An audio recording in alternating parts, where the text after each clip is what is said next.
इससे में ना मैंने आपको मोहर सर्कल से रिलेटेड काफ़ी चीज़ें इस पे से बताई थी कैलकुलेट करना, ठीक है। इसी तरह प्रेशर वेसल्स की भी कुछ चीज़ें इसमें हैं, एनिमेशंस भी हैं, प्रॉब्लम्स भी हैं, इसी तरह कॉलम्स भी हैं। इन 2 चीज़ों को भी हम यूज़ करेंगे, ठीक है। तो इसलिए आप इसको ज़रा कर लें, इसकी एनिमेशन ज़रा अच्छी हैं बेसिक अंडरस्टैंडिंग के लिहाज से। तो इसको करने के लिए मैं आपको थोड़ा-सा गाइड कर देता हूँ कि वो किस तरह आपने करना है। हिस्ट्री, अच्छा जी, आप यूट्यूब पे अगर आप जाएँ ना, तो आपके पास एक ये टाइटल आपको नज़र आ रहा है ना, how to download MD solids and register it with serial key and 100% working, ठीक। ये जो आपने ना यूट्यूब पे इस टाइटल के साथ आपके पास ना एक छोटी सी वीडियो पड़ी हुई है, ठीक है। इसको मैं ज़रा बड़ा करके आपको दिखा देता हूँ। इसमें आपने ऐसा करना है कि गूगल के ऊपर लिखना है एमडी सॉलिड्स, ठीक है। एमडी सॉलिड लिखेंगे आपके पास ये पहले, अच्छा जी, तो ये मैंने आपको बोला था कि ये गूगल में ना ये पहला ही लिंक पड़ा हुआ है, यहाँ से आपने ये सॉफ्टवेयर डाउनलोड कर लेना है, ठीक है। ये इसको डाउनलोड किया, ठीक है। डाउनलोड करने के बाद जिप फॉर्म में आएगा, इसको इंस्टॉल कर लीजिए, अनजिप कीजिएगा, ठीक है। अनजिप करने के बाद इसको इंस्टॉल कर लेना, जो कि आप करते होते हैं आमतौर पे, ठीक है। तो ये सारे स्टेप आपको आते हैं। ये करने के बाद जो असल काम है ना, ठीक है, वो आपसे इस शुरू में, क्योंकि ये ट्रायल वही है ना, 20-25 दिन या 1 माह के लिए जो है ना वो आपको कुछ नहीं कहेगा, लेकिन ये चंद दिन बाद जो है ना बंद हो जाएगा। आपको कहेगा यूज़र नेम दें और रजिस्ट्रेशन सीरियल की मुझे दें। तो आपने ये यूज़र नेम और ये सीरियल नेम जो है ना पुट करेंगे, तो ये सॉफ्टवेयर आपका फिर एक्टिव हो जाएगा हमेशा के लिए, ठीक है। तो ये आपने 2 चीज़ें ज़रा नोट डाउन कर लें, अपने पास लिख के रख लें, और इसको आपने करके अपना वो एमडी सॉलिड वाला जो है ना वो रन कर लेना। इसको मैं बंद कर रहा हूँ। अब हम आ जाते हैं अपने आज के काम के ऊपर।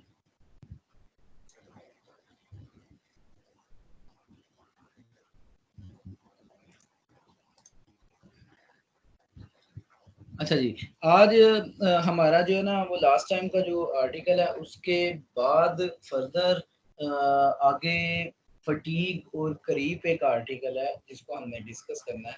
फटीग और करीब, वैसे तो ये दोनों फटीग और करीब हमने बाय डेफिनेशन क्लास में डिस्कस किए हैं। तो मतलब मैकेनिक्स ऑफ मटीरियल 1 में भी डिस्कस किए थे, एमएमटी 2 के स्टार्ट में भी कुछ डेफिनेशन इसकी हमने की थी डिस्कस। तो मैं एक आध किसी बंदे से पूछता हूँ तो कि भाई फटीग जो है ना, बस उस थोड़ा सा एक्सप्लेन कर दे कि हमने क्या पढ़ा था। फिर उसके बाद हमने आज काफ़ी डिटेल से फटीग फटीग की रीजंस और फटीग की पूरी जो है ना एसन कर्व इसमें एक आती है, फिर इसमें एंड्योरेंस लिमिट आती है, चीज़ें वो सारी की सारी काफ़ी डिटेल से हम आज फटीग को डिस्कस। हाँ इंशाल्लाह, फटीग क्या चीज़ होती थी, जल्दी से रिवाइज करें। सर फटीग कहती कि साइक्लिक लोडिंग में ना कोई भी मटेरियल फेल हो जाए, ठीक है। साइक्लिक तो उसे लोडिंग हम क्या चीज़ है? साइक्लिक सर रैपिडली स्ट्रेस लग रही है बार बार। ठीक है, तो ये एक बात याद रखें, मैं हमने जो लास्ट टाइम डिस्कस किया था ना, मतलब जब मैकेनिक्स ऑफ मटेरियल वगैरह में फटीग, तो फटीग को कुछ इस तरह हमने किया। एक एग्जांपल बल्कि मैंने दी थी बड़ी अच्छी, कि वो जो लोग आपने देखा होगा रूटीन लाइफ में जो पतंगे वगैरह उड़ाते हैं ना, वो क्लच की वायर की मैंने पहले भी आपको एग्जांपल दी थी। उसको वो ओपन करते हैं और आपस में उनकी नॉट्स लगाते हैं, उससे फिर पतंग जो पतंगे होती है ना कटी हुई, उनको कैच करने के लिए उनके बड़ा काम आती हैं। तो वो जो उनको तोड़ना होता था ना, वो एक काम होता है। वो वायर जिसके अंदर कोई 8-10 वायर्स होती हैं क्लच की वायर, तो उसको एक वायर जो कि बाल की तरह बारीक सी होती है, इसको अगर आप टेंसाइल फोर्स लगाकर तोड़ने की कोशिश करें, ठीक है, तो आप से ये नहीं टूटती। आपने ट्राई भी किया होगा, टेंसाइल फोर्स लगा के आप कोशिश करने से तोड़ने की, ये नहीं टूटेगी। आपका हाथ जो है ना वो कट जाएगा। इतनी वो स्ट्रांग होती है और इतनी बारीक होती है कि आपका हाथ कट जाएगा, ठीक है, लेकिन ये टूटेगी नहीं। लेकिन अगर इस तार को, इसी वायर को, बारीक सी वायर को आप कुछ इस तरह करें, एक छोटा सा बल दे के इस तरह आप अगर बेंड कर लें और इसको यहाँ पर खींचें और इसको भी इस तरफ खींचें, ठीक है, स्ट्रेट करें, फिर इसको क्लोज करें, फिर स्ट्रेट करें, फिर क्लोज करें, तो ये वायर क्या होगा, मोहसन इंशाल्लाह अपना माइक ऑन रखा करो, साथ साथ रिस्पॉन्ड किया करो। सर टूट जाएगी। अब इसमें हो क्या रहा है बेसिकली, इसमें बेसिकली हो ये रहा है कि इस जॉइंट के, ये जो जॉइंट है ना, ये यहाँ पर इसकी आउटर लेयर में एक दफा tensile load, tensile stress generate होती है, और इसी जॉइंट के अंदर वाली साइड पर कंप्रेसिव लोड जनरेट होता है। इसी तरह जब इसको ओपन किया जाता है, तो जब इसे क्लोज किया जाता है तो अंदर वाली पे टेंसाइल आ जाता है, बाहर वाली पे कंप्रेसिव आ जाता है। जब ओपन करेंगे फिर दोबारा बाहर वाली पे टेंसाइल आएगा, अंदर वाली पे, ठीक है, कंप्रेसिव आ जाएगा। इस कंप्रेसिव और टेंसाइल रिपीटेड लोडिंग की वजह से ये वाली वायर अगर यहाँ पर 1000 न्यूटन फोर्स लगाने से भी नहीं टूट रही थी, तो इस केस में जस्ट 10 न्यूटन की फोर्स आप लगाएंगे तो ये टूट जाएगी को 5-6 साइकिल्स के बाद। ऐसे ही होता है ना, 5-6 दफा रिपीटेडली आप इसको करते हैं तो ये टूट जाती है। ठीक है, अगर आपको ये टेंशन और कंप्रेशन का नहीं याद आ रहा तो मैं वैसे बता दूं कि आपको याद होगा जब हमने बेंडिंग स्ट्रेसेस वाले चैप्टर किया था ना, उसमें हमने बात की थी, अगर ये एक बीम है तो इसका ये न्यूट्रल एक्सिस है ना, ठीक है, तो और अगर इसको हम ये करें कि फॉर एग्जांपल ये सपोर्ट है, ठीक है, और ये बीच में लोड है, अगर हम ये बात करें कि ये इसको इस तरह बेंड करने की कोशिश करें, तो ये वाला बीम जो है ना बेसिकली ये कुछ इस तरह हमें नजर आएगा। Yes sir. ठीक है, इसको हमने डिस्कस किया हुआ है कि ये इस तरह नजर आएगा। इसमें क्या जी सर, नीचे टेंशन आ जाएगी और ऊपर कंप्रेशन। गुड, ठीक है, तो इसके ये ऊपर वाले जो पार्टिकल्स है ना, ये ऊपर वाले, ठीक है, ये जहाँ पे मैं मार्क शो कर रहा हूँ, ये वाले ऊपर वाले जो पार्टिकल लेयर है ना, ये आपस में स्क्वीज होने की कोशिश करेंगे।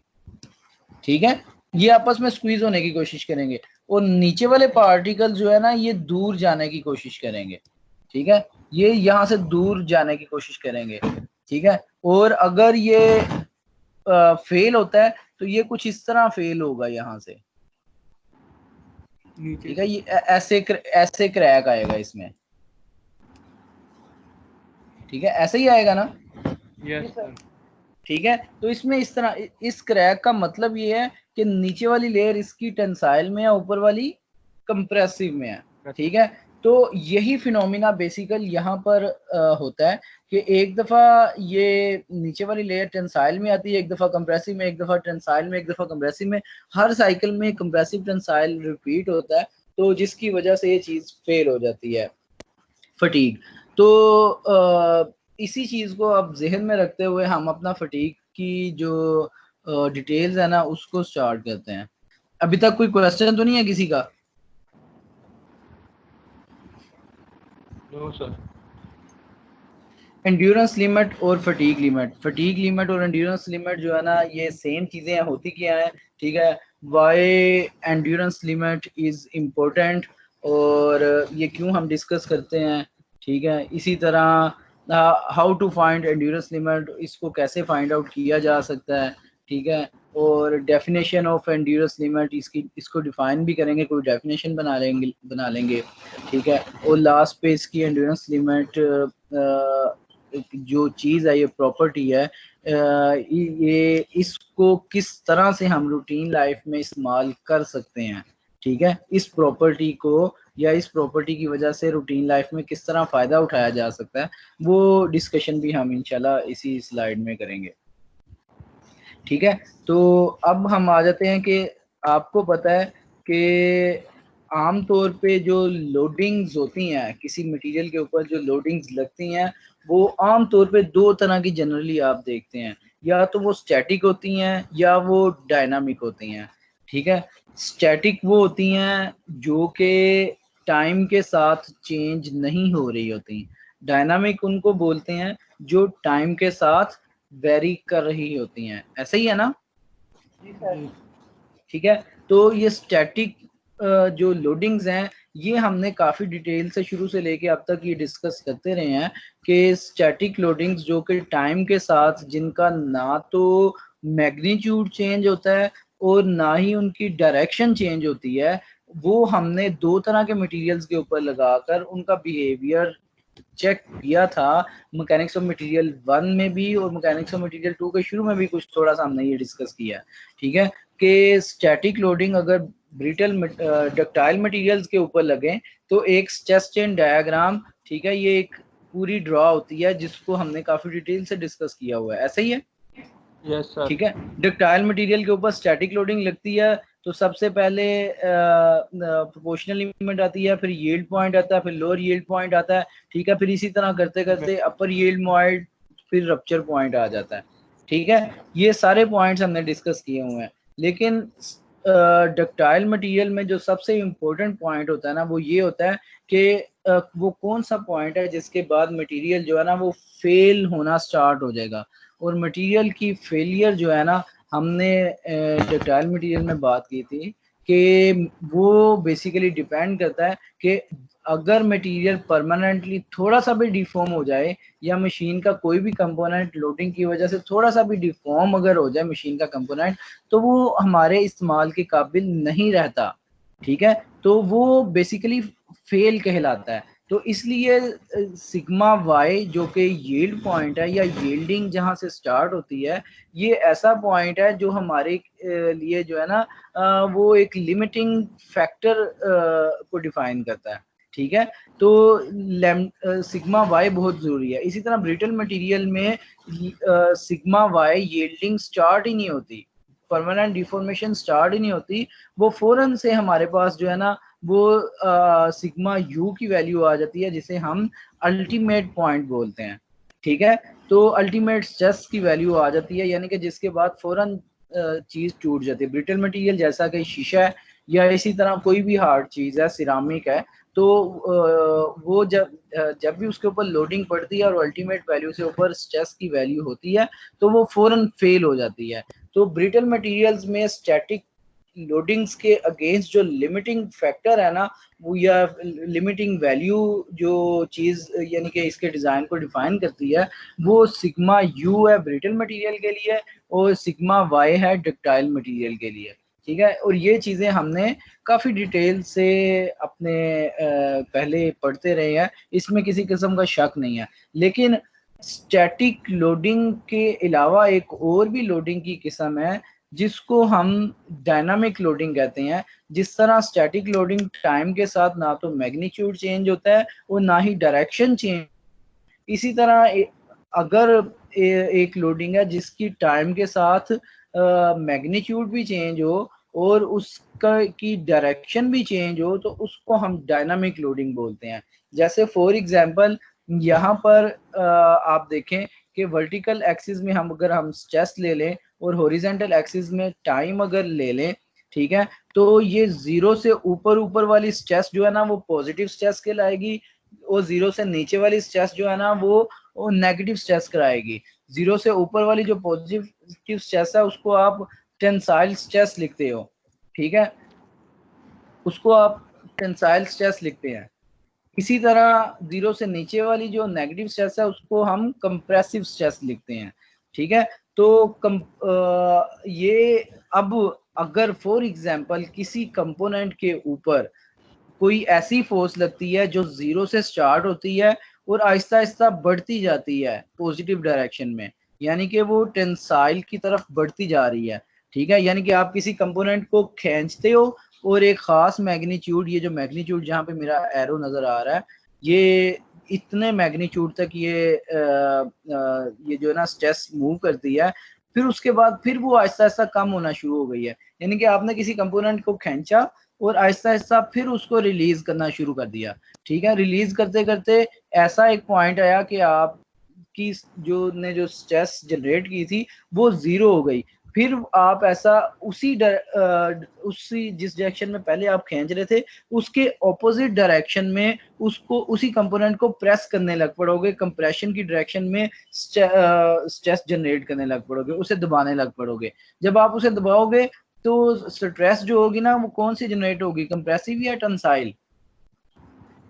कंप्रेसिव। कंप्रेसिव, ठीक है, जो कि नेगेटिव। तो अब जीरो से कंप्रेसिव नेगेटिव डायरेक्शन में उसका मैग्नीट्यूड बढ़ता जाएगा। आप उसको दबाते जाओगे, उसका मैग्नीट्यूड जीरो से नेगेटिव की तरफ बढ़ता जाएगा। जब वो अपनी मैक्सिमम जगह पर चला जाएगा, जितनी भी आपने सेट की हुई है वो वैल्यू, तो उसके बाद फिर आप कंप्रेशन जो आप कर रहे थे वो कम करते जाओगे और आहिस्ता आहिस्ता आप जो है ना फिर जीरो पे ले आओगे। इसमें अभी तक आपने ये किया कि फोर्स को बढ़ाया टेंसाइल डायरेक्शन में, मैक्सिमम पे लेके गए, फिर उसे जीरो पे लेके आए, फिर उसे कंप्रेसिव में मैक्सिमम पे लेके गए और फिर जीरो पे ले आए। इसको हम कहेंगे कि ये एक कंप्लीट लोडिंग साइकिल हुआ है, लोड लगा है एक कंपोनेंट के ऊपर, जिसमें एक टेंसाइल फोर्स और एक कंप्रेसिव फोर्स दोनों अल्टरनेटिंग वैल्यूज के साथ आई हैं। ठीक है, अब आप देखें कि ये जो हॉरिजॉन्टल पे टाइम जीरो से लेके इतना टाइम बन रहा है, ठीक है, इसके अंदर क्या क्या चीज चेंज हुई है। एक तो जीरो से ये मैक्सिमम वैल्यू स्ट्रेस की मैग्नीट्यूड की गई है, एम्पलीट्यूड, ठीक है। तो स्ट्रेस का मैग्नीट्यूड या एम्पलीट्यूड वो टाइम के साथ साथ वेरी कर रहा है, जीरो से मैक्सिमम पे, फिर मैक्सिमम से जीरो पे आया, ठीक है। और दूसरा आप देखें कि ये पॉजिटिव डायरेक्शन की लूप है, तो थोड़ी देर बाद हाफ साइकिल के बाद ये नेगेटिव डायरेक्शन में आ गया। इसका मतलब है कि टाइम के साथ एक साइकिल के अंदर अंदर मैग्नीट्यूड भी चेंज हो रहा है और डायरेक्शन भी चेंज हो रही है, ठीक है। जो कि हमने इधर पहले बात की थी कि एक इसकी जो है ना मैग्नीट्यूड और डायरेक्शन, इसमें किसी किस्म की चेंज नहीं होती टाइम के साथ। जो फोर्स है वही फोर्स शुरू में रहेगी, जिस डायरेक्शन में है उसी डायरेक्शन में लगी रहेगी। यही चीज हमने पहले डिस्कस की थी, ठीक है। अब इस केस में आप देखें कि ये एक पॉजिटिव टेंसाइल और एक कंप्रेसिव नेगेटिव साइड पे दो लूप्स बन रही हैं, ठीक है। तो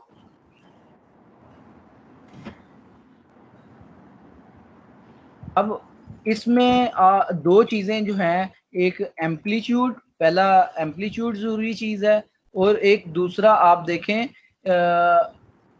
इसमें मतलब एक किसी भी बॉडी के ऊपर अगर डायनामिक लोडिंग लगानी है ना, तो दो चीजें उस, जी जी क्वेश्चन है मेरा सर कि इस तरह की फिजिकल एग्जांपल सर कोई बता दें कि जो साइक्लिक लोडिंग इस पे हो रही हो। जी मैं मुझे ये पॉइंट क्लियर कंप्लीट करना था, इसके बाद मैं साथ एक दो एग्जांपल्स देता हूँ, ठीक है। जितनी मेरे ज़हन में है मैं अभी आपको बता देता हूँ। फैसल, आप भी कुछ कहने लगे थे। सर वो 20 सेक्शन में है। अच्छा, तो अभी ऐसा है कि मैंने आपको बोला कि किसी बॉडी के ऊपर अगर डायनामिक या साइक्लिक लोडिंग लगती है ना, तो इसका मतलब ये है कि हम दो चीजें जो है ना वो लगा रहे हैं। एक तो उस साइक्लिक लोडिंग का मैग्नीट्यूड कितना है यहाँ से लेके यहाँ तक, ठीक है, ये जो लिखा हुआ है ये एम्पलीट्यूड, ठीक है। एम्पलीट्यूड जीरो से ऊपर की तरफ या जीरो से नीचे की तरफ दोनों सेम होंगे, सिर्फ एक पॉजिटिव डायरेक्शन में होगा, एक नेगेटिव डायरेक्शन में होगा। जो पॉजिटिव डायरेक्शन में होगा उसको सिग्मा मैक्सिमम टॉप कह देंगे, जो नेगेटिव डायरेक्शन में होगा उसको सिग्मा मिनिमम कह देंगे, इस वजह से क्योंकि वो माइनस के साथ है, इस वजह से जस्ट मिनिमम है। वरना उनकी जो वो है ना मैग्नीट्यूड, वो दोनों का सेम है, ठीक है। तो एक एम्पलीट्यूड जरूरी चीज है, और एक दूसरा ये है कि किसी बॉडी के ऊपर डायनामिक या साइक्लिक या फटीग लोडिंग लगती है, तो नंबर ऑफ साइकिल्स बड़े जरूरी हैं कि कितने नंबर ऑफ इस तरह के साइकिल्स, मतलब ये एक साइकिल है, ठीक है, कितने साइकिल्स के बाद वो बॉडी फेल हो जाएगी, टूट जाएगी, ठीक है। कभी कभी जैसे आपने वो अभी मैंने शुरू में आपको बताया था एक वायर, वो 4-5 नंबर ऑफ साइकिल्स के बाद टूट जाती है।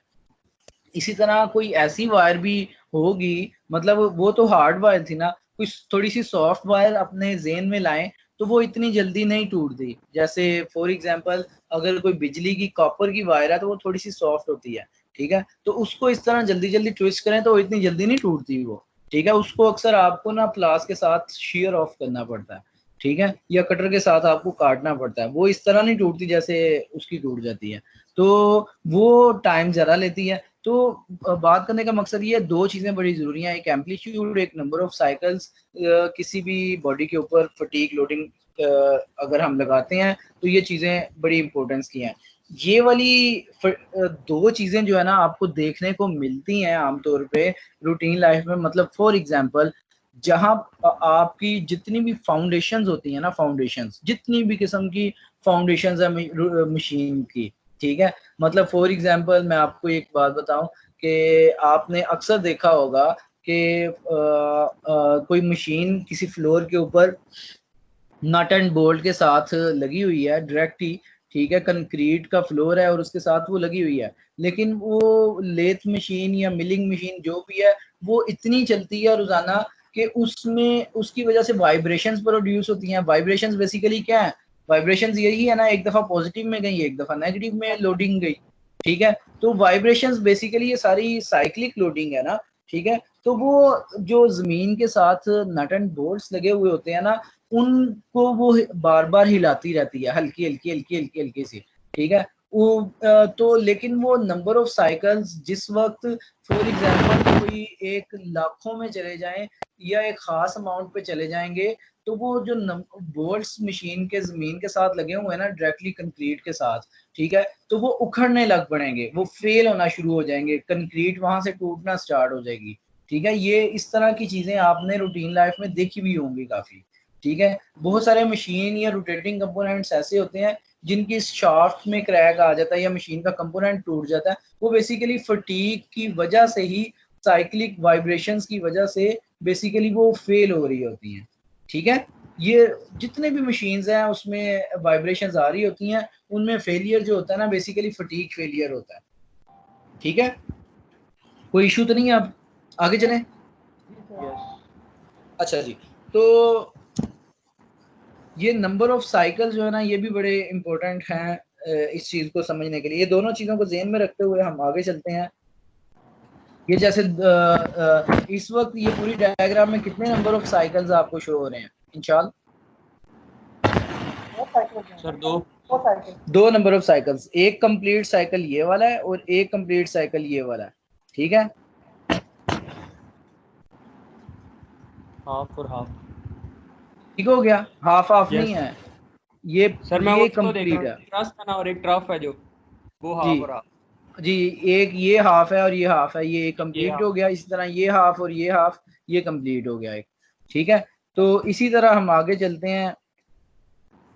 फॉर एग्जांपल हम एक कैंटिलीवर बीम अज्यूम करते हैं और इसके ऊपर अगर हम साइक्लिक लोडिंग लगाएं, ठीक है, साइक्लिक लोडिंग अगर हम इसके ऊपर लगाते हैं तो लेट्स सपोज हम 5000 मेगा पास्कल का की साइक्लिक लोडिंग लगा रहे हैं।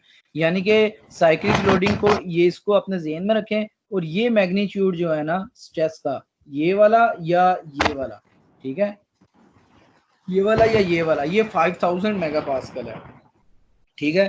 तो ये जबकि अपनी यील्ड वैल्यू से कम वैल्यू है 5000। लेट्स सपोज इसकी यील्ड वैल्यू जो है ना वो ज्यादा है थोड़ी सी, ठीक है। तो लेट्स सपोज ये 5000 मेगा पास्कल की लोडिंग, साइक्लिक लोडिंग की वजह से सिर्फ 100 नंबर ऑफ साइकिल्स के बाद जो है ना वो टूट जाता है, ठीक है। 100 नंबर ऑफ साइकिल्स के बाद टूट जाता है। अब मैं आप लोगों से पूछता हूँ, ठीक है, आप में से किसी को मुखातिब करता हूँ, खवातीन रेडी हो जाए, मैं क्वेश्चन करने लगा हूँ। तो अगर ये 5000 मेगा पास्कल की साइक्लिक लोडिंग लगाई जाए तो 100 नंबर ऑफ साइकिल्स के बाद ये कैंटिलीवर बीम फेल होता है। तो अगर मैं 5000 की बजाय 500 मेगा पास्कल जस्ट लगाऊं तो ये कितने नंबर ऑफ साइकिल्स के बाद फेल होगा? क्या नंबर ऑफ साइकिल्स अब ज्यादा हो जाएंगे या कम हो जाएंगे? जी सर। सर देखें, हाँ। अगर हमने लोड ज़्यादा अप्लाई किया था और साइकिल्स हमारे पास कम थी, तो अब हम लोड को कम करेंगे तो साइकिल ज़्यादा होंगी ऑब्वियसली। वो क्यों?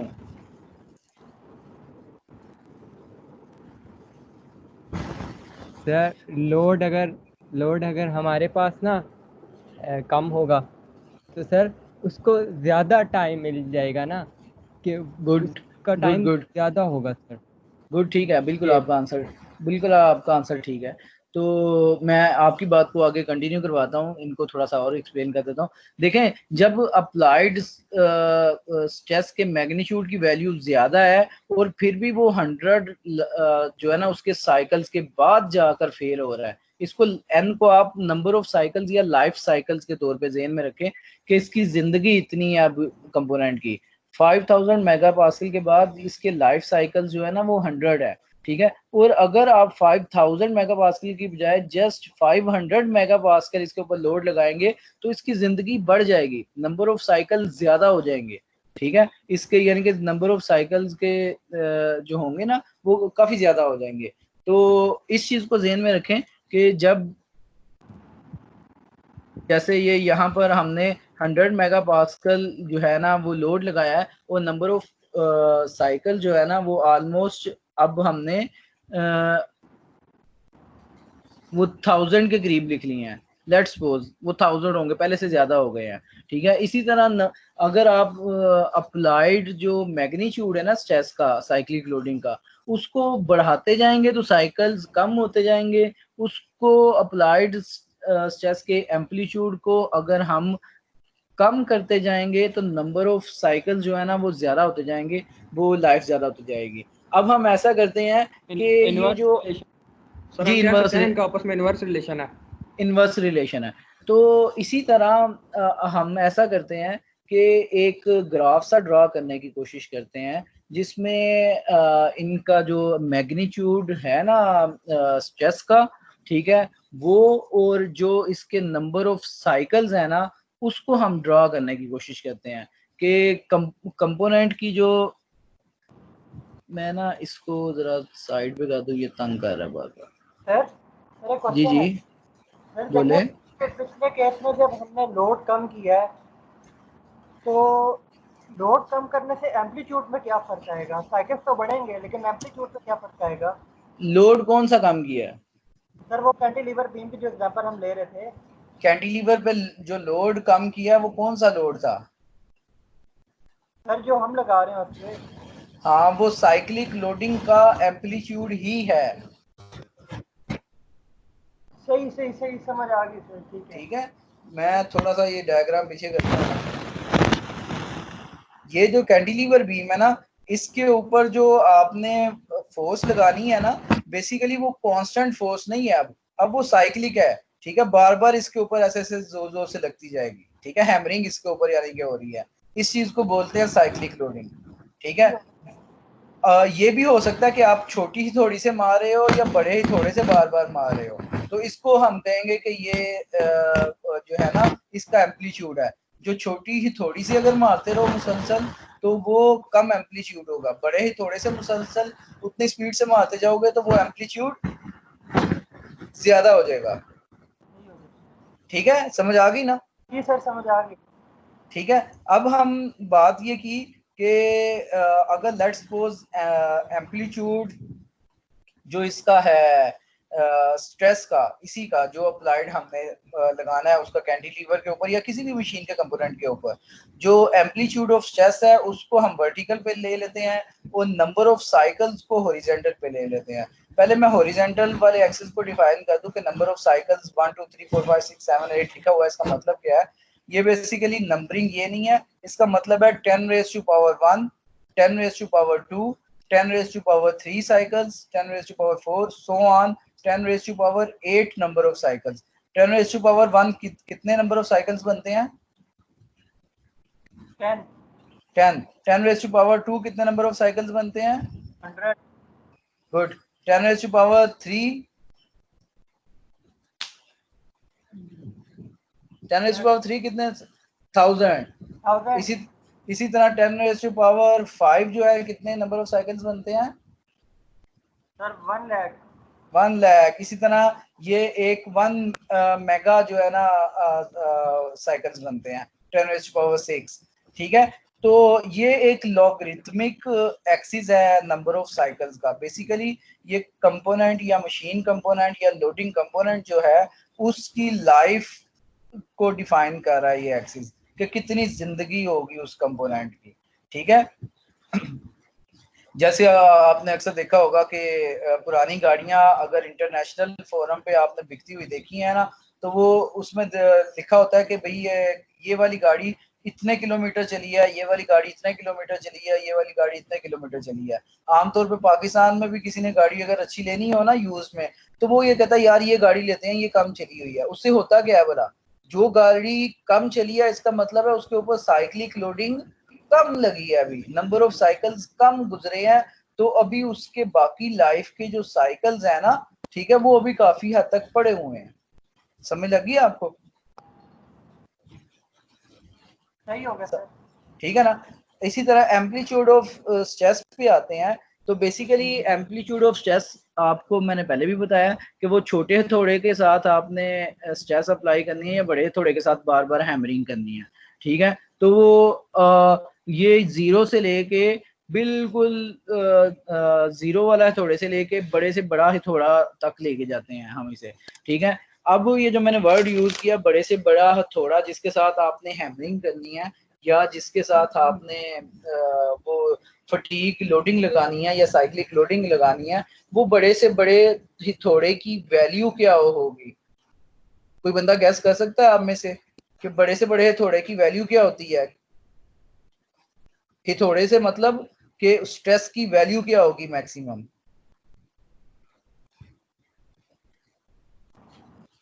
सर जो यील्ड पॉइंट होगा। Close enough. और कोई गैस करो। Sir ultimate. Good. Ultimate value जो होगी ना, वो बेसिकली सबसे बड़ा ही थोड़ा होता है स्ट्रेस में। इससे बड़ा कोई थोड़ा आपने सुना तो नहीं है ना? नहीं सर, ये ठीक है, मैक्सिमम वैल्यू है। मैक्सिमम वैल्यू जो होती है ना वो यही होती है। ठीक है, तो सबसे बड़ा ही थोड़ा आपने खुद ही गैस कर लिया कि वो बेसिकली जो होता है ना वो सिग्मा यू के बराबर होता है, ये जो ऊपर लिखा हुआ है। ठीक है, ये सिग्मा यू सबसे ऊपर वाला ही थोड़ा होता है अल्टीमेट स्ट्रेस की वैल्यू। अच्छा, अगर किसी लोडिंग कंपोनेंट के ऊपर हम सिग्मा यू की साइक्लिक लोडिंग लगाएं, सिग्मा यू मैग्नीट्यूड की साइक्लिक लोडिंग लगाएं, तो वो कितने नंबर ऑफ साइकिल्स तक जिंदा रह सकता है? इंशाल्लाह आप जवाब दें। सर इंस्टॉल चला गया, उसका नेट ऑफ हो गया। ओके, और सर वो कौन? नेट का इशू है उमैर आप जवाब दें सर अभी। कि उमैर आप यस जवाब दें, सर। उमैर भाई, यस कि सर। अगर जी किसी सर। कंपोनेंट के ऊपर अल्टीमेट स्ट्रेस के बराबर स्ट्रेस लगाई जाए और साइक्लिक लोडिंग लगाई जाए, ठीक है, जिसकी वजह से अल्टीमेट स्ट्रेस वाली साइक्लिक लोडिंग जनरेट हो, ठीक है, तो वो कितने नंबर ऑफ साइकिल्स तक जिंदा रह सकता है? ये फेल नहीं होगा, कितने नंबर ऑफ साइकिल्स तक? सर सर मिनिमम, सर अगर मैक्सिमम लोड लगा रहे हैं तो मिनिमम साइकिल तक जिंदा रहेगा। मिनिमम साइकिल्स कितने हैं? सर अगर मिनिमम 10 है तो सर 10 होगा। अगर मिनिमम 10 की पावर 2 है, अगर इस ग्राफ में देखा जाए तो सर मिनिमम 10 है ना, तो 10 साइकिल तक। मिनिमम ये पॉइंट है या मिनिमम ये पॉइंट है? सर जीरो वाला। जीरो। तो मिनिमम यस जीरो सर है। 0। ठीक है, तो सही हो गया। वैसे भी आप लोग सारे जानते हैं, सारे गौर से सुनो, वैसे भी आप लोगों को पता है कि जब भी किसी भी कंपोनेंट के अंदर सिग्मा यू जनरेट हो जाए स्ट्रेस, तो वो कंपोनेंट उसी वक्त टूट जाता है, फेल हो टूट जाता है। जाता। ठीक है, ये चीज आपको अच्छी तरह पता है, इस पे मेरे ख्याल से आप कंफ्यूज ना अपने आप को कीजिएगा। ठीक है, सिग्मा ओके। यू की वैल्यू जब भी किसी में आएगी तो वो एक साइकिल भी जिंदा नहीं रह सकता, यानी कि समझ लें उसको हार्ट अटैक हो गया और वो सडन डेथ उसकी होनी है, ठीक हो गया, या ब्रेन हैमरेज सही उसका हो ऐसा होना है कि फौरन डेथ। ठीक है, sir sigma U, on the जी स्पॉट जी, डेथ होगी। हाँ ऑन द स्पॉट डेथ होगी। ठीक है, कभी कोरोना वायरस कभी कभी ऐसा भी करता है।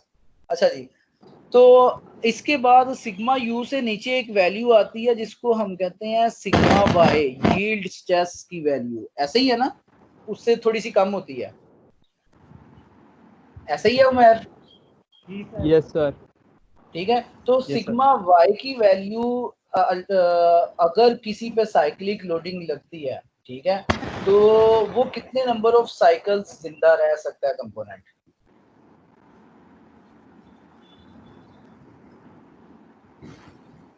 गेस करो। सर सिग्मा वाई सर, इससे सर ये जो दूसरा पॉइंट है ये सर जो लास्ट हाँ पॉइंट है सिग्मा वाई, हाँ जो ऊपर भी जी, एक लिखा ऊपर अच्छे से सिग्मा यू लिखा हुआ है अल्टीमेट स्ट्रेस, सही नीचे सिग्मा ठीक वाई है। Yielding stress. ठीक है, यील्ड स्ट्रेस जो आपने पढ़ी थी ना, जिसके बाद परमानेंट चेंज इन शेप जो है ना वो स्टार्ट हो जाती है, यानी कि यील्डिंग स्टार्ट हो जाती है। ये सिग्मा वाई, अगर किसी बॉडी के अंदर सिग्मा वाई स्ट्रेस के बराबर साइक्लिक लोडिंग लगना स्टार्ट हो जाए तो वो कितने साइकिल्स तक वो कंपोनेंट जिंदा रह सकता है या कितने साइकिल्स तक वो फेल नहीं होगा? थोड़ा सा वैसे इस पे कमेंट करें। सर 10 की पावर 1 सर या 10 की पावर 2 तक जाएगा ये। ठीक है, मतलब कहने का ये है कि क्योंकि सिग्मा वाई ऐसी स्ट्रेस की वैल्यू है जिसके बाद परमानेंट चेंज इन डायमेंशन या परमानेंट यील्डिंग स्टार्ट हो जाएगी, ठीक है, permanent change in shape start हो जाएगी, जो कि बॉडी की फेलियर ही कहलाता है। वो भी चाहे वो भी टूटा नहीं है, टूटेगा अल्टीमेट के बाद जाकर, लेकिन वो बेसिकली ये फेल हो गया हुआ, परमानेंटली चेंज हो गया हुआ है। तो उस वैल्यू पे अगर आप उसको वो लेके जाते हैं ना साइक्लिक लोडिंग, तो वो चंद एक साइकिल्स ही जिंदा रहेगा, उसके बाद फौरन थोड़ी देर बाद ही उसमें अल्टीमेट वैल्यू तक स्ट्रेस चली जाएगी और वो टूट जाएगा। वो हो सकता है 4-5 साइकिल या 10 साइकिल, इससे ज्यादा उसकी जिंदगी नहीं होगी। ठीक है, तो सिग्मा वाई बेसिकली खुद एक फेलियर की निशानी है। ठीक है, सिग्मा वाई अगर किसी बॉडी में आ जाए तो वो ये सिंबल है कि वो परमानेंटली उसकी शेप या डायमेंशन चेंज हो गई है और it is a symbol of failure. ठीक है, we are not going to consider sigma Y in our routine life.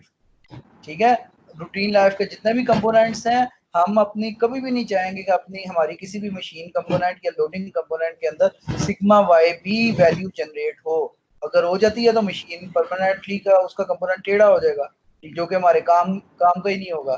ठीक है, तो हमने दरअसल बात ये करनी है कि सिग्मा वाई से नीचे नीचे जितनी भी स्ट्रेस की वैल्यू है, इन स्ट्रेस की वैल्यूज की वजह से कितने नंबर ऑफ साइकिल्स के बाद जाकर कंपोनेंट टूटता है। मतलब सिग्मा वाई की वैल्यू से जस्ट नीचे ये एक पॉइंट है, ये जहां पे मैं हाईलाइट कर रहा हूँ, अगर इतनी स्ट्रेस की वैल्यू साइक्लिक लोडिंग लगाई जाए तो कितने नंबर ऑफ साइकिल्स के बाद जो है ना वो टूटेगा। इसी तरह और कम करें तो वो थोड़े से ज्यादा नंबर ऑफ साइकिल्स के बाद शायद टूटेगा, और कम करें तो वो और ज्यादा नंबर ऑफ साइकिल्स के बाद लाइफ ज्यादा होती जाएगी, जो कि आपको पता है कि इनवर्स रिलेशन है, जैसा कि इंशान ने समराइज किया था। ठीक है, तो अब हम इसको एक एग्जांपल लेते हैं कि लेट्स सपोज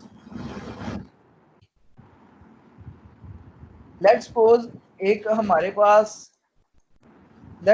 हमारे पास जो है ना amplitude of stress cyclic loading का जो है ना वो इतना है, तो और हमारे पास जो साइकिल्स आ रहे हैं ना वो 10⁻⁴ यानी कि 10 साइकिल्स के बाद टूटता है, यानी कि इतनी स्ट्रेस होगी तो 10 साइकिल्स के बाद टूटेगा और ये पॉइंट ड्रा होगा। और अगर इस स्ट्रेस की बजाय एम्पलीट्यूड और कम कर दें तो स्ट्रेस जो है ना वो हमारा वो 10⁻² पे आ जाएगा। ठीक है, और वो स्ट्रेस हमारा 10⁻² पे आ जाएगा। ठीक है, और इसी तरह हम स्ट्रेस और कम अगर करें तो लाइफ जो है ना थोड़ी सी और ज्यादा हो जाएगी, वो 10⁻³ पे आ जाएगी। ऐसा ही है ना? ऐसे ही है सर। ठीक है, इसी तरह हम अपनी अप्लाइड एम्पलीट्यूड ऑफ स्ट्रेस जो साइक्लिक लोडिंग का है ना उसको जैसे जैसे कम करते जाएंगे, इसकी लाइफ जो है ना कंपोनेंट की बढ़ती जाएगी, यानी कि नंबर ऑफ साइकिल्स जो है ना बढ़ते जाएंगे।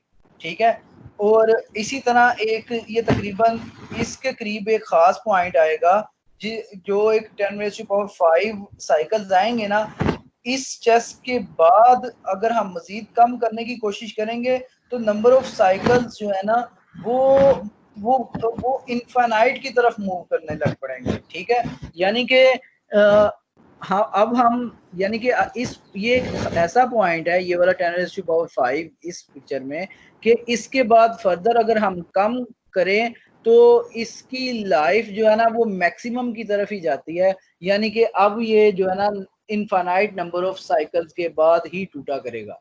ठीक है, तो ऐसा पॉइंट जिसमें एम्पलीट्यूड ऑफ स्ट्रेस में एक ऐसा पॉइंट ऐसा मैक्सिमम पॉइंट जिसकी वजह से जो है ना हमारे नंबर ऑफ साइकिल्स वो अनलिमिटेड लाइफ को रिप्रेजेंट करना स्टार्ट कर दें, या जिस पॉइंट से नीचे वाले जो स्ट्रेस के पॉइंट्स है ना वो सारा रीजन जो है ना वो उसमें फटीग शो ही ना हो, यानी कि फटीग का कोई इफेक्ट ही ना हो, यानी कि यहाँ से लेके ना, ठीक है, ये वाली जो सिग्मा ए एम्पलीट्यूड लगाया है ना, ठीक है, इससे लेके नीचे ये जितनी भी स्ट्रेस की वैल्यूज होंगी ना इस पे फटीग का कोई असर नहीं हो रहा। ठीक है, क्योंकि इस वैल्यू पे 10⁵ तक लाइफ आई थी और उसके बाद जो है ना वो लाइफ हॉरिजेंटल हो गई और वो कॉन्स्टेंटली आगे जो है ना इनफाइनाइट की तरफ चली गई है। जैसे जैसे नीचे करते जाएंगे तो अब फटीग अब कोई अफेक्ट ही नहीं कर रही, अब इनफाइनाइट नंबर ऑफ साइकिल्स आ रहे हैं। ऐसा मैक्सिमम पॉइंट जिसके बाद या जिस पर जो है ना हमारा लाइफ जो है ना वो मैक्सिमम हो जाए उसको हम एंड्योरेंस लिमिट या फटीग लिमिट बोलते हैं, यानी कि फटीग की लिमिट आ गई है। यहाँ से सिग्मा वाई से नीचे आते गए तो फटीग स्टार्ट होती गई थी। ठीक है, ये पहले 10 साइकिल्स हुए, फिर 100 साइकिल्स हुए, फिर 1000 साइकिल हुए। ठीक है, ऐसे ऐसे बढ़ते गए, फिर वो 1 लाख तक गए। 1 लाख के बाद ये साइकिल्स जो है ना वो अब इनफाइनाइट नंबर ऑफ साइकिल्स पे हो गए, और उस वक्त जो स्ट्रेस की वैल्यू थी वो ये वाला पॉइंट था। इस स्ट्रेस को हम फटीग लिमिट बोल देंगे कि यहाँ तक फटीग का फिनोमेना शो हुआ है, इसके बाद फटीग शो ही नहीं हो रही। ठीक है, तो इस चीज को फटीग लिमिट या एंड्योरेंस लिमिट बोलते हैं। ठीक है, और हम अब एज ए डिजाइन इंजीनियर आप मुझे खुद अब बताएं कि अगर हमें पता हो कि हमारे किसी इंजीनियरिंग के कंपोनेंट में फटीग आ रही है या वाइब्रेशंस आ रही हैं या साइक्लिक लोडिंग आ रही हैं, तो उस साइक्लिक लोडिंग के मैग्नीट्यूड या एम्पलीट्यूड को, ठीक है, उस यानी कि कंपोनेंट के ऊपर लगने वाली वाइब्रेशंस का जो एम्पलीट्यूड ऑफ स्ट्रेस है उसको हमें कितना रखना चाहिए, क्या वो इस एंड्योरेंस लिमिट या फटीग लिमिट से थोड़ा सा ज्यादा हो जाए या थोड़ा सा कम होना चाहिए?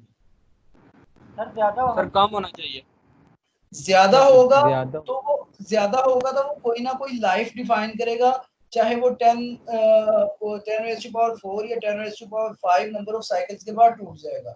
ठीक है, लेकिन अगर कम होगा तो ये नुकसान, ये फायदा होगा कि उसकी लाइफ अनलिमिटेड हो जाएगी, वो सारी जिंदगी नहीं टूटेगा उस फटीग की वजह से। या सर ये एंड्योरेंस सर ये लिमिट हो अचीव या करना थोड़ा मुश्किल नहीं होगा सर? उमैर आपने क्या बोला? सर ये अचीव करना थोड़ा मुश्किल नहीं होगा कि वो लाइफ टाइम का टूटे? अगर एक हम बीम बना रहे हैं सर, हाँ सर अगर एक हम बीम बना रहे हैं ना तो सर ऐसा सर अचीव करना उसके लिए मुश्किल नहीं हो जाएगा सर कि वो नहीं, सारी लाइफ टाइम ना टूटे? अब देखें अगर आप अब मैं आपको यही चीज एक्सप्लेन कर देता हूँ ना। अगर लेट्स सपोज आप एक सीमेंट का छोटा सा एक बीम बनाते हैं, ठीक है, छोटा सा एक बीम बनाते हैं सीमेंट का, अपने 1 फुट का एक लंबा एक बीम खुद बनाते हैं, उसके ऊपर आप एक हिथौड़ा लेते हैं, ठीक है, और उसको ऐसे ऐसे हैमर करते रहते हैं, आहिस्ता आहिस्ता एक बड़ा हिथौड़ा लेते हैं, उसको हैमर करते रहते हैं, तो let's suppose 1000 number of strikes के बाद वो टूट जाता है।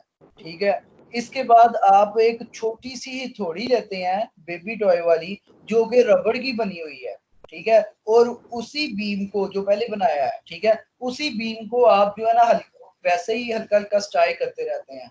तो आप मुझे बताएं कि पहले वो 1000 या 1 लाख नंबर ऑफ साइकिल्स के बाद तो टूट गया था, 2 घंटे लगे या 3 घंटे लगे, ऐसा सा टूट गया था, लेकिन अब क्या वो छोटी सी रबड़ की थोड़ी के साथ वो टूटेगा? नहीं टूटेगा सर। आप सारी जिंदगी भी लगेगा कि नहीं टूटेगा। इसका मतलब है कि हिथौड़े का वजन या बेसिकली एम्पलीट्यूड ऑफ स्ट्रेस जो है ना, जो कि रिपीटेडली लगना है, वो बेसिकली डिफाइन करता है कि कितनी लाइफ के बाद चीज ने टूटना है। और एक खास पॉइंट ऐसा भी आता है कि अगर आपने एम्पलीट्यूड ऑफ स्ट्रेस इतना कम रख लिया है उसके लिए, तो वो एक सारी जिंदगी के लिए जो है ना, आप चाहे स्ट्राइक करते रहें, उस पर कंपोनेंट को कोई मसला नहीं होगा। और इस लिमिट को जो होता है ना, फटीग लिमिट पॉइंट बोलते हैं, कि ये वाला पॉइंट जो है ना फटीग लिमिट कहलाता है, कि इसके नीचे जितनी भी चीज होगी ना, वो सारी की सारी फटीग के लिए सेफ होगी। वो उसकी वजह से इसकी लाइफ जो है ना डिफाइन नहीं आप कर सकते, वो अनलिमिटेड लाइफ होगी उसकी। ठीक है सर? जी सर, जी समझ आ गया सर। ओके सर जी जी मौसम। सर, ये जो आपने पहले लेथ मशीन का बताया था ना, इसमें जो वाइब्रेशंस होती हैं, इन्हें हम लोग कैसे कंट्रोल कर सकते हैं कि ये इतनी एम्पलीट्यूड की बात टूटे या क्या? देखें, कंट्रोलिंग के तरीके तो एक अलग है। ठीक है, मतलब for example as a design engineer जो है ना, 2-3 स्टेजेस डिफरेंट आती हैं। ठीक है, मतलब फॉर एग्जांपल आपको पता है कि आपने मशीन, एक खराद मशीन बनानी है, और आपको ये भी पता है कि आपने इतने लोड वाला ऑपरेशन उसके ऊपर करना है। ठीक है, और इतने हार्स पावर की मोटर लगानी है। तो आपको पता होगा कि भाई अगर इतना डीप कट लगाना है तो उसकी एम्पलीट्यूड जो वाइब्रेशंस की होंगी इतनी ज्यादा हो जाएंगी। ठीक है, क्योंकि मोटर इतनी हैवी लगी हुई है। आपको वो सारा जब वो सिस्टम पता है, और उसकी वजह से जो एम्पलीट्यूड ऑफ स्ट्रेस बनेगा ना, ठीक है, वाइब्रेशन का, उसका आपको अंदाजा होता है। तो एक तो आपने उधर से अंदाजा लगाना होता है कि क्या ये वाली एम्पलीट्यूड्स ऑफ स्ट्रेस जो वाइब्रेशंस बनेंगी, वो इसकी फाउंडेशन के लिए सेफ भी होंगी या नहीं होंगी। तो हम उसके मुताबिक जो है ना उसको डिजाइन करें। लेकिन अगर लेट्स सपोज वो आपने डिजाइन कर लिया है, तो फिर आप जो है ना आगे फाउंडेशन की डिजाइनिंग अलहदा करते हो कि इतनी वाइब्रेशंस आ रही हैं, तो हम नीचे फाउंडेशन ऐसी लगाएं को जो कि जिसके लिए एक ये वाली जो वैल्यू है ना, ठीक है, एम्पलीट्यूड ऑफ स्ट्रेस जो वैल्यू आ रही है, ठीक है, जो भी एम्पलीट्यूड आ रही है, वो उसके लिए उसकी इस सेफ रेंज के अंदर आ जाए। मतलब फॉर एग्जांपल अभी तो आपकी लेथ मशीनें जो है ना वैसे ही जमीन पे रखी हुई हैं, कुछ ऐसे बाद वो फर्श थोड़ा सा उखड़ता हुआ आपको नजर भी आएगा, जो लेथ मशीन ज्यादा हो रही है। लेकिन अगर जहाँ पे नट बोर्ड लगे हुए हैं, और उस लेथ मशीन की उस जगह पर जहाँ पे नट बोर्ड लगे हुए हैं, वहां पे वो वाले डैम्पिंग पैड्स जो कि रबड़ के बने होते हैं, जो कि वाइब्रेशंस अब्सॉर्ब करते हैं, वाइब्रेशन अब्सॉर्बिंग पैड्स होते हैं मोटे मोटे रबड़ के, अगर वो रख के नट बोल्ट कसे जाते तो वो वाइब्रेशंस भी अब्सॉर्ब करते, और आपकी जमीन टूटने से या बोल्ट के फेलियर होने से भी बचाते उसको। ठीक है, तो वो उसकी वाइब्रेशंस अब्सॉर्ब करते, और इस रेंज के अंदर वो रबड़ ने ऑपरेट होना था। क्योंकि क्लच की वायर को तो 4-5 दफा ट्विस्ट करके तो तोड़ा जा सकता है, लेकिन कॉपर की वायर जो सॉफ्ट होती है उसको 4-5 दफा नहीं, उसको 40-50 दफा ट्विस्ट करोगे फिर टूटेगी। इसी तरह रबड़ की वायर होगी, अगर सॉफ्ट रबड़ की इलास्टिक रबड़ की वायर होगी ना, तो उसको आप सारी जिंदगी भी ट्विस्ट करते रहोगे, वो नहीं टूटेगी। तो आपको रबड़ की ऐसे डैम्पिंग पैड लेथ मशीन के नीचे फिर डिजाइन करके रखने पड़ेंगे, जो कि उसके लिए फिर सारी जिंदगी के लिए चलते रहेंगे। ठीक है, क्लियर हुई है बात? Yes sir. जी, और कौन बोल रहा है क्वेश्चन कर रहा है? सर, फर्श के नीचे अगर टेफलॉन और या नायलॉन डाल दिया जाए तो उससे भी तो वाइब्रेशन अब्जॉर्ब हो जाती है। ये अप टू यू होता है, मतलब आप लोगों पर मुनहसर है। मतलब आप एज ए डिजाइन इंजीनियर हैं, तो आप लोग खुद इस चीज को देखेंगे कि हमारी वाइब्रेशंस कितनी है, उसके लिए सस्ती से सस्ती चीज कौन सी है जो वाइब्रेशन अब्सॉर्बिंग के तौर पर काम कर सकती है और इस रेंज में ऑपरेट कर सकती है। ठीक है, ये जो रेंज है, ठीक है, जिसमें नंबर ऑफ साइकिल्स जो है ना वो मैटर ना करें। ठीक है, अनलिमिटेड लाइफ उसमें आए। ठीक है, इसी तरह आपने देखा होगा कि कोई भी आप गाड़ी स्टार्ट करते हैं ना, तो उसके बोनट खोल के आप देखें तो इंजन वाइब्रेट कर रहा होता है, लेकिन गाड़ी के अंदर बैठे तो आपको वाइब्रेशन नहीं आ रही होती। वो क्यों नहीं आ रही होती? वो इसी वजह से नहीं आ रही होती कि गाड़ियों के इंजन जो होते हैं ना, वो गाड़ी के साथ डायरेक्टली अटैच नहीं होते।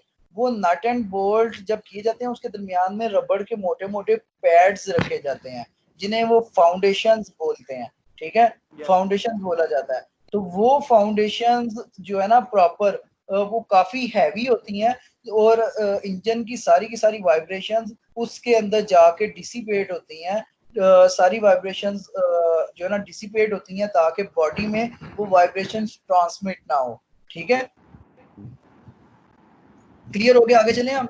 ये सही है काफी लंबा टॉपिक। जी जी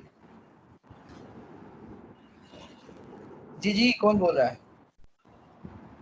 सर, क्लियर हो गया, आगे चलिए। आगे चलते हैं। तो इसी तरह ये वाला पॉइंट जो ना एक खास पॉइंट आता है जिसको हम फटीग लिमिट बोलते हैं या एंड्योरेंस लिमिट बोलते हैं। ठीक है, इस चीज को आप ज़हन में रखें, जिसको सिग्मा ई, सिग्मा स्ट्रेस ई एंड्योरेंस। ठीक है, एंड्योरेंस लिमिट या फटीग लिमिट, इस चीज को आपने ज़हन में रखना है। नो फटीग इसमें आती है। अच्छा जी, तो आगे फटीग की डेफिनेशन यहाँ पे डिफाइन की गई है। द फटीग और endurance limit of a material is defined as the maximum amplitude of completely reverse stress that the standard specimen can sustain for an unlimited number of cycles without fatigue failure। ये जैसे हमने पीछे बात की है ना अभी, ठीक है, कि कोई मैक्सिमम वैल्यू ऑफ एम्पलीट्यूड है उसकी स्ट्रेस का जिसके ऊपर जो है ना उसकी फटीग की लाइफ जो है ना अनलिमिटेड हो जाती है साइकिल्स, ऐसी मैक्सिमम। ठीक है, इस मैक्सिमम वैल्यू से नीचे नीचे वाली जितनी भी होती है ना उसमें नो फटीग जोन एक किस्म का वो आ जाता है। ठीक है, तो यही चीज ना इस डेफिनेशन में भी बेसिकली बताई गई है कि मैक्सिमम एम्पलीट्यूड और जिसकी वजह से ना वो स्पेसिमेन जो होता है ना वो सस्टेन कर सकता है unlimited number of cycles without fatigue failure. Fatigue failure भी नहीं होता, अनलिमिटेड नंबर ऑफ साइकिल जो है ना वो सस्टेन करता है। ठीक है, आगे चलते हैं।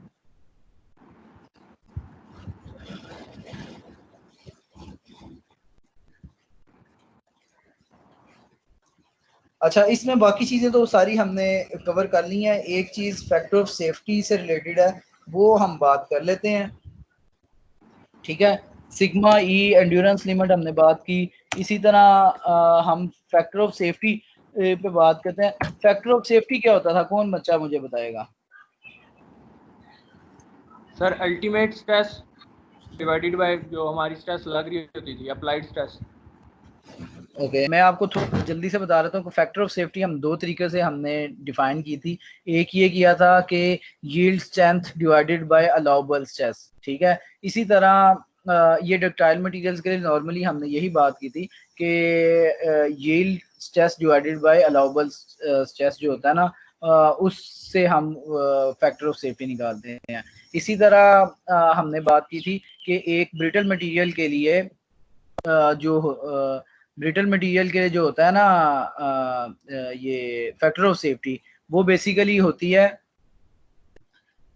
क्योंकि ब्रिटल मटेरियल में यील्ड स्ट्रेंथ आती नहीं, वो डायरेक्ट ही आपके पास अल्टीमेट स्ट्रेस की वैल्यू आती है। इसलिए हम फैक्टर ऑफ सेफ्टी जो है ना इसमें, ठीक है, वो sigma you divided by allowable stress लेते हैं। और उसमें जो डक्टाइल मटेरियल्स होते हैं उसमें हमारे पास क्योंकि सिग्मा वाई आता है पहले, तो इस वजह से हम फैक्टर ऑफ सेफ्टी जो लेते हैं ना वो हम sigma Y divided by sigma allowable आमतौर पे लेते हैं। ठीक है, तो ये चीज हम आमतौर पे करते रहे हैं कि इस जो हमारा थ्रेशोल्ड है या डेंजरस पॉइंट है इससे हम कितना दूर रहते हैं। ठीक है, अलाउ सिग्मा अलाउबल। ठीक है, तो इससे हम कितना दूर हैं। अगर लेट्स सपोज ये 100 मेगा पास्कल है और ये 50 मेगा पास्कल है, इसका मतलब फैक्टर ऑफ सेफ्टी 2 हो जाएगा। इसी तरह अगर ये 120 मेगा पास्कल है, ठीक है, अगर ये 120 मेगा पास्कल है और ये अलाउबल 40 मेगा पास्कल है तो इसका मतलब है 3 फैक्टर ऑफ सेफ्टी हो जाएगा यहाँ पर। ठीक है, ब्रिटल मटेरियल के लिए।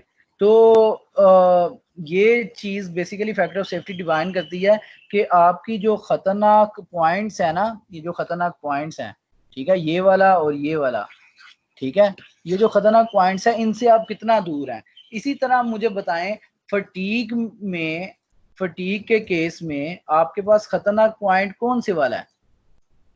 फटीग के केस में खतरनाक पॉइंट कौन सा है हमारे पास?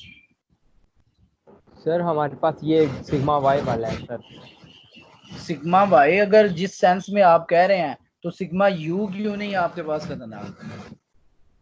सर सिग्मा वाई के बाद डिफॉर्म हो जाएगा तो वो तो मशीन का पार्ट वैसे भी काम के काबिल नहीं होगा सर। तो सिग्मा यू तो के बाद तो वैसे ही टूट जाएगा। मतलब कहने का ये है सिग्मा वाई मेरी मेरी बात सुन लो फिर मुझे क्वेश्चन करना साथ। Thank you.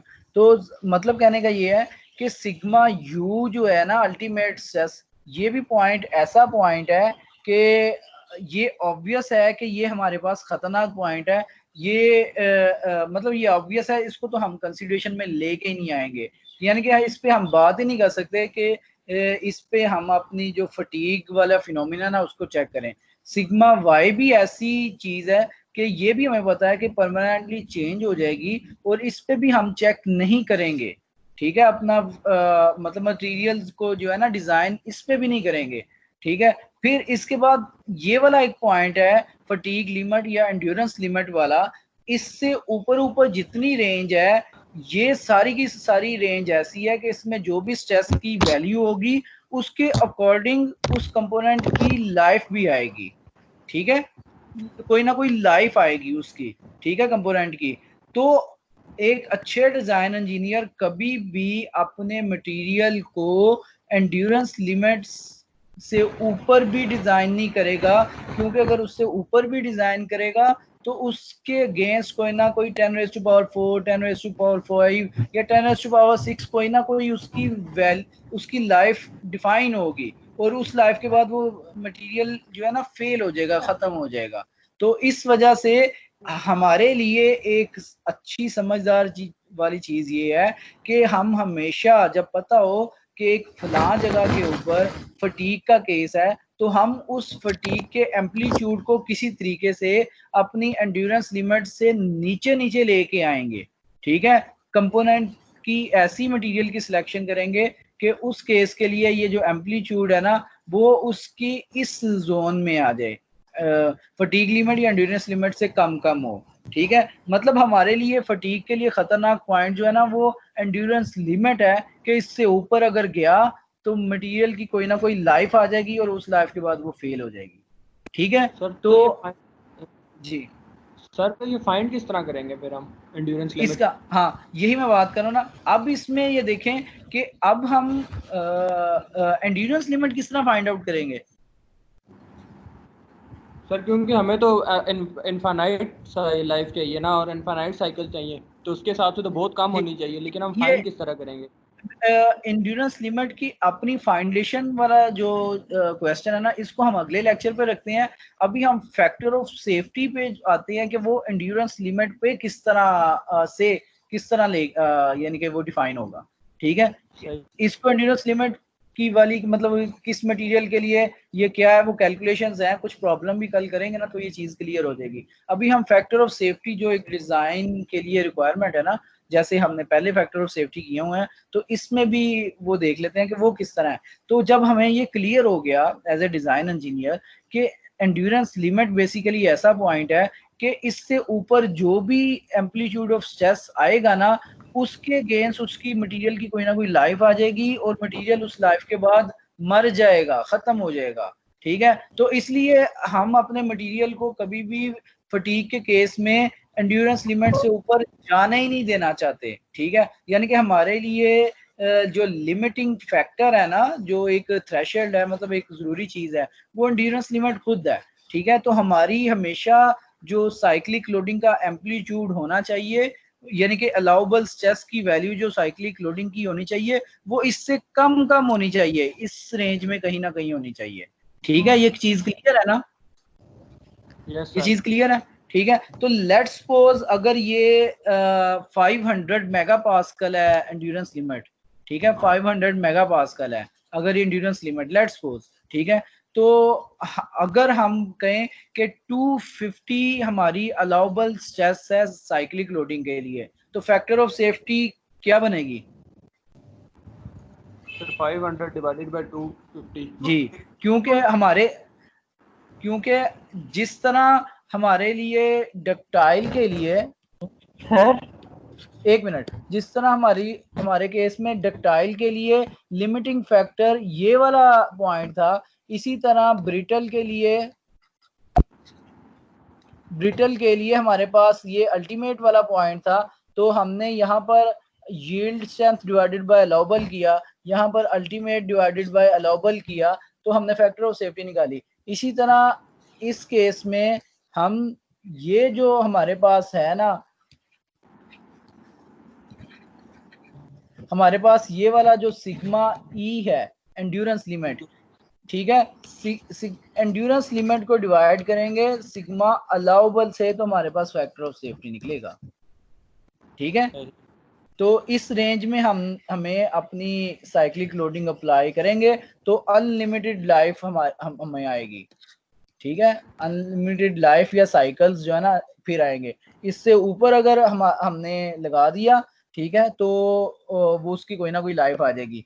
तो इस हमारा काम है कि इस पॉइंट से जितना दूर होके चला जाए तो बेहतर है। ठीक है, अगर इसके जितना करीब जाएंगे तो उतना डर है कि वो जो है ना फटीक के करीब होके ना किसी पॉइंट पे फेल हो सकता है। ठीक है, तो लेकिन बात वो डिजाइन वाली वही आ जाती है, इस पॉइंट से एंड्योरेंस लिमिट के पॉइंट से जितना दूर होंगे हमें अपना मटेरियल जो है ना वो ज्यादा बड़ा बनाना पड़ेगा और ज्यादा जो है ना वो कम्प्लेक्स चीज बनेगी, ज्यादा कॉस्टली मैकेनिज्म बनेगा। जितना एंड्योरेंस लिमिट के करीब रहेंगे उतना जो है ना वो छोटा सिस्टम बनेगा और कम मटेरियल लगेगा और उतना कॉस्ट इफेक्टिव सिस्टम बनेगा, सस्ता सिस्टम बनेगा। और एंड्योरेंस लिमिट से नीचे अगर आप रहते हैं तो हमारी चीज जो है ना वो सेफ रेंज में भी